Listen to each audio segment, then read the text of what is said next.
સુરત શહેરમાં presidency school દ્વારા 27મો વાર્ષિક ઉત્સવનું આયોજન કરવામાં આવ્યું હતું। આ કાર્યક્રમમાં આમંત્રિત મહેમાનો સહિત મોટી સંખ્યામાં વાલીઓ ઉપસ્થિત રહ્યા હતા તેમજ આ કાર્યક્રમમાં 800 થી 900 જેટલા બાળકોએ ભાગ લીધો હતો। સુરત શહેરના ન્યૂ રાંદેર રોડ પર આવેલી પ્રેસિડેન્સી એજ્યુકેશન ટ્રસ્ટ સંચાલિત પ્રેસિડેન્સી સ્કૂલ દ્વારા 27મો વાર્ષિક ઉત્સવનું આયોજન કરવામાં આવ્યું હતું।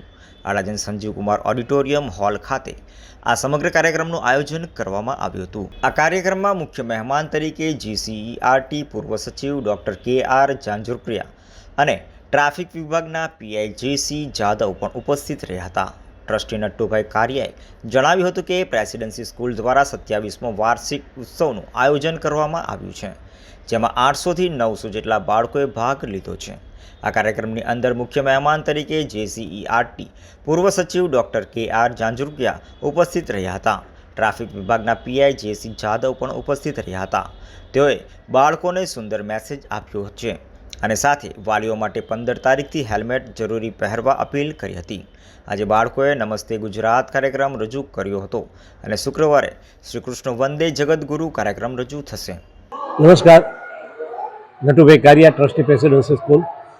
પ્રેસિડેન્સી સ્કૂલનો આજે 27મો વાર્ષિક ઉત્સવ ઉજવવામાં આવ્યો હતો, જેમાં પ્રમુખ સ્થાને જીસીઆરટીના પૂર્વ અધ્યક્ષ અને પૂર્વ જિલ્લા શિક્ષણાધિકારી સુરતના ડૉક્ટર કે.આર. જાંજુકિયા સાહેબ ઉપસ્થિત રહ્યા હતા।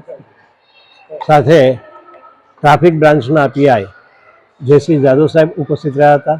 બાળકો નમસ્તે ગુજરાતના થીમ પર આજે સુંદર કૃતિઓ રજૂ કરી રહ્યા હતા।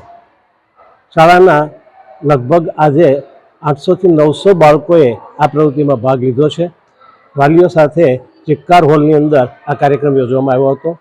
સાથે આવતીકાલના કાર્યક્રમની અંદર શ્રી કૃષ્ણ વંદે જગતગુરુનો કાર્યક્રમ છે અને પરમ દિવસે નાના બચ્ચાઓનો કાર્યક્રમ અનમોલ બચપન। આમ હંમેશા દર વર્ષે એક ચોક્કસ થીમ સાથે કાર્યક્રમ રજૂ કરવાની પ્રેસિડેન્સીની પ્રણાલી રહી છે કે જેથી બાળકોમાં સંસ્કારનું સિંચન થાય અને બાળકો એક સારી વસ્તુ શીખી શકે, એક સારા માનવ અને એક સારા નાગરિક બની શકે, એવા હંમેશા અમારા પ્રયત્નો રહ્યા છે।